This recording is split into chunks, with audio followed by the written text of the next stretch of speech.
Good day, everyone. I am Lesbeth C. Sumili, a third-year student of BS Ed Filipino. Now, I will be reciting the Code of Ethics for Professional Teachers. Article 1. Scope and Limitations. Section 1. The Philippine Constitution provides that all educational institutions shall offer quality education for all competent teachers. Committed to its full realization, the provision of this code shall apply, therefore, to all teachers in the school in the Philippines. Section 2. This code covers all public and private school teachers in all educational institutions at the preschool, primary, elementary, and secondary levels, whether academic, vocational, special, technical, or non-formal. Article 2. The teacher in the state. Section 1. The schools are the nurseries of the future citizens of the state. Each teacher is a trustee of the cultural and educational heritage of the nation and is under obligation to transmit to learners such heritage as well as to elevate national morality, promote national pride, cultivate love of country, instill allegiance to the Constitution and for all duly constituted authorities, and promote obedience to the laws of the state. Section 2. Every teacher or school official shall actively help carry out the declared policies of the state and shall take an oath to this effect. Section 3. In the interest of the state and of the Filipino people, as much of his own, every teacher shall be physically, mentally, and morally fit. Section 4. Every teacher shall possess and actualize a full commitment and devotion to duty. Section 5. A teacher shall not engage in the promotion of any political, religious, or other partisan interest, and shall not directly or indirectly solicit, require, collect, or receive any money or service or other valuable material from any person or entity for such purposes. Section 6. Every teacher shall vote and shall exercise all other constitutional rights and responsibility. Section 7. A teacher shall not use his or her position or official authority or influence to coerce any other person to follow any political course of action. Section 8. Every teacher shall enjoy academic freedom and shall have privilege of expounding the product of his or her researches and investigations, provided that if the results are inimical to the declared policies of the state, they shall be brought to the proper authorities for appropriate remedial action. Article 3. The teacher in the community. Section 1. A teacher is a facilitator of learning and of the development of the youth. He or she shall, therefore, render the best service by providing an environment conducive to such learning and growth. Section 2. Every teacher shall provide leadership and initiative to actively participate in community movements for moral, social, educational, economic, and civic movement. Section 4. Every teacher shall study and understand local customs and tradition in order to have sympathetic attitude, therefore refrain from disparaging the community. Section 5. Every teacher shall help the school keep the people in the community informed about the schoolwork and accomplishments as well as its needs and problems. Section 6. Every teacher is intellectual leader in the community and shall welcome the opportunity to provide such leadership when needed, to extend counseling services, and to actively be involved in matters affecting the welfare of the people. Section 7. Every teacher shall maintain harmonious and pleasant personal and official relations with other professionals, with government officials, and with the people individually or collectively. Section 8. A teacher possesses freedom to attend church and worships as appropriate, but shall not use his or her positions and influence to proselyte others. Article 4. The teacher in the profession. Section 1. Every teacher shall actively help ensure that teaching is the noblest profession and shall manifest genuine enthusiasm and pride in teaching as a noble calling. Section 2.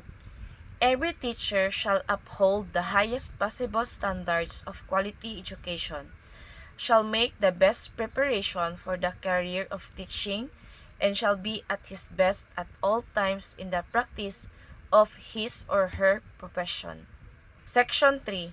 Every teacher shall participate in the continuing professional education program of the Professional Regulation Commissions and shall pursue such other studies as will improve his or her efficiency, enhance the prestige of the profession, and strengthen his or her competence, virtues, and productivity in order to be nationally and internationally competitive.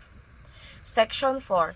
Every teacher shall help, if duly authorized, to seek support for the school, but shall not make improper misrepresentation through personal advertisement and other questionable means.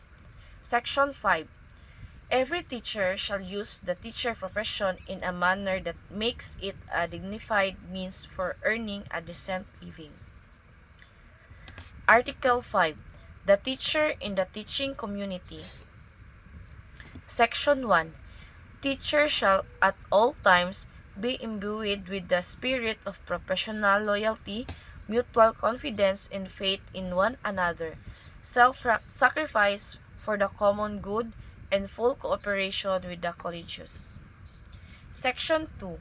A teacher is not entitled to claim for work not of his or her own, and shall give due credit for the work of others which he may use. Section 3. Before leaving his or her position, a teacher shall organize and leave to his or her successor such records and other data as are necessary to carry on the work. Section 4. A teacher shall hold inviolate all confidential information concerning associates in the school, and shall not divulge to anyone documents which has not yet been officially released, or remove records from the files without official permission. Section 5. It shall be the responsibility of every teacher to seek correctives for what may appear to be an unprofessional and unethical conduct of any associate. This may be done only if there is incontrovertible evidence of such conduct. Section 6. A teacher may submit to the proper authorities any justifiable criticism against an associate, preferably in writing, without violating any right of the individual concerned. Article 6. The teacher and the higher authorities in the profession. Section 1.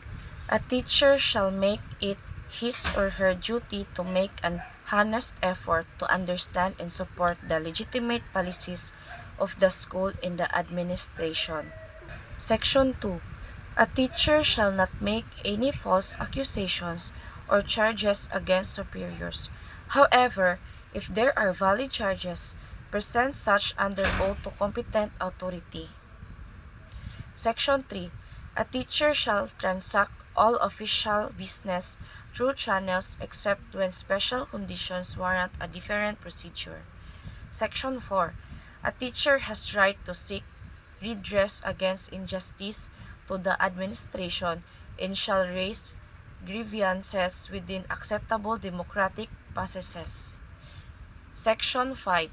A teacher has a right to invoke the principle that appointments, promotion, and transfer of teachers are made only on the basis of merit and needed in the interest of the service.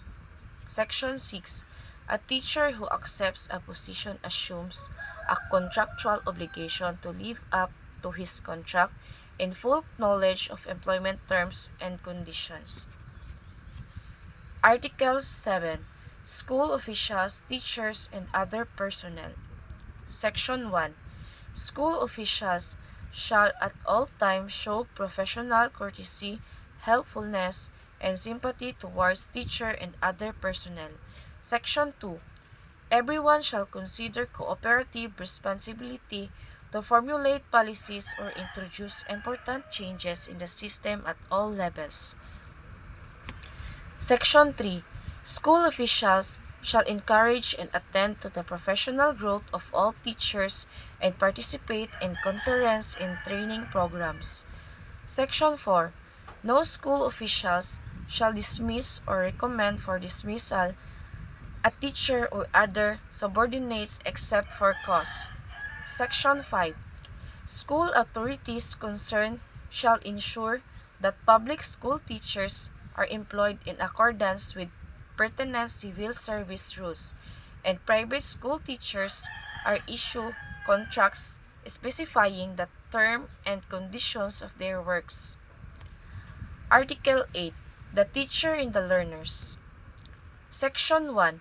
A teacher has a right and duty to determine the academic marks and the promotions of learners in accordance with generally accepted procedures of evaluation and measurement.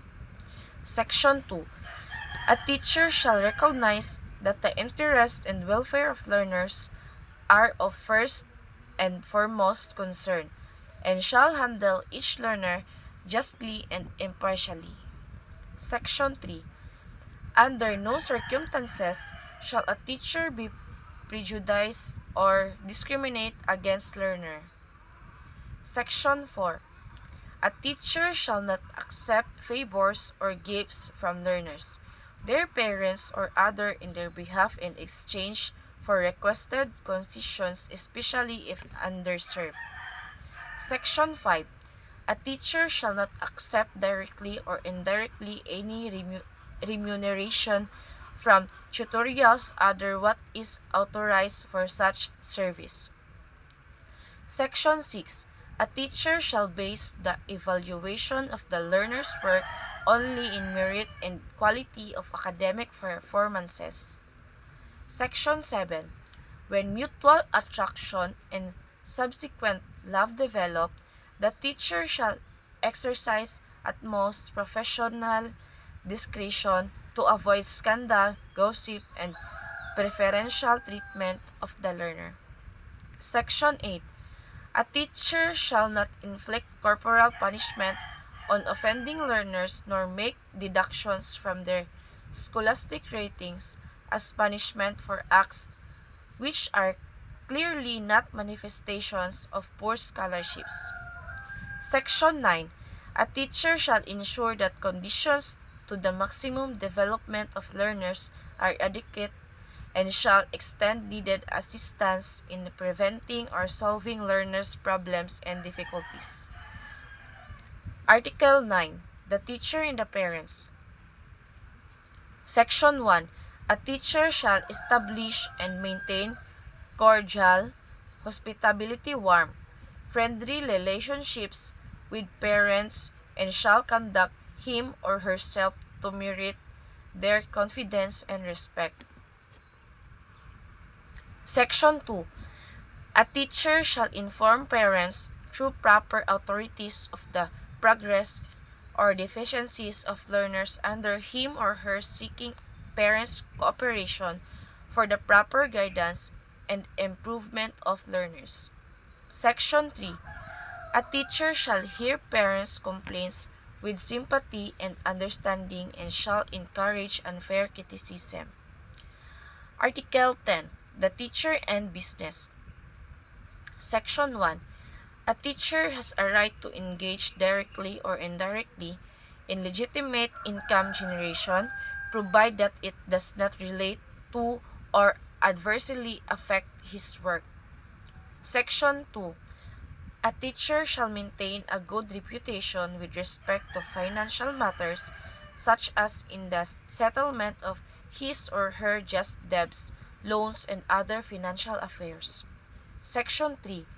No teacher shall act directly or indirectly financially interested in any commercial venture which furnish textbooks and other school commodities in the purchase and disposal of which he can exercise official influence.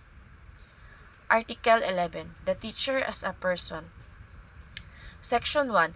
A teacher shall live with dignity in all places at all times. Section 2.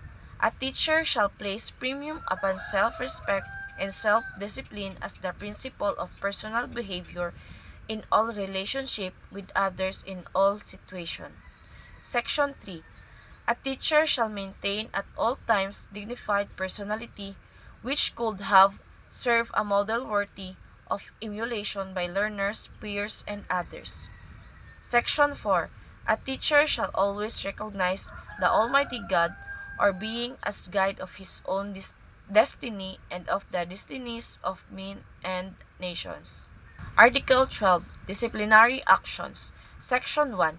Any violation of any provision of his or her code shall be sufficient ground for the imposition against the erring teachers of disciplinary actions consisting of revocation of his or her certificate of registration and license as professional teacher, suspension from license as professional teacher, suspension from the practice of the teaching profession, reprimand or cancellation of his or her temporary special permit under causes specified in Section 23, Article 3 or Republic Act No. 7836 and under Rule 31, Article 8 of the Rule and Regulations implementing Republic Act 7836.